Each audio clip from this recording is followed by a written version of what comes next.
بانو قدسیہ کہتی ہیں، اگر کوئی عورت خود تمہاری طرف رجوع کرتی ہے تو پھر تم پر فرض ہے اس کی خاطر مر جاؤ، کیونکہ کوئی عورت تب تک کسی مرد میں دلچسپی نہیں لیتی جب تک وہ مرد اس کی نظروں میں دنیا کے تمام مردوں سے عظیم نہ ہو۔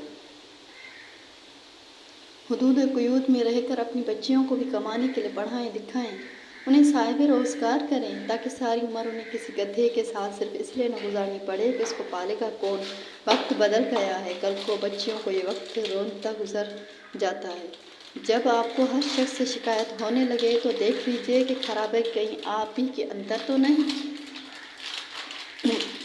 شریف عورت جس سے ایک بار جڑ جائے تو بس پھر وہی اس کا سب کچھ ہوتا ہے، کسی اور کے سائے کا تو سوال ہی پیدا نہیں ہوتا۔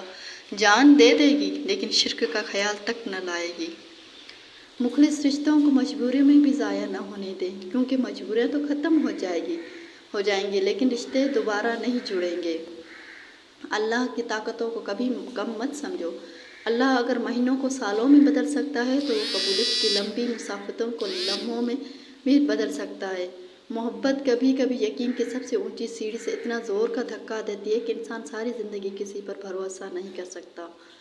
کبھی کبھار بحث کرنے سے بہتر ہے جو آپ کو جیسا کہہ رہا ہے آپ ویسا ہی تسلیم کر لیں، کیونکہ وقت کے پاس بہتر جواب ہوتا ہے۔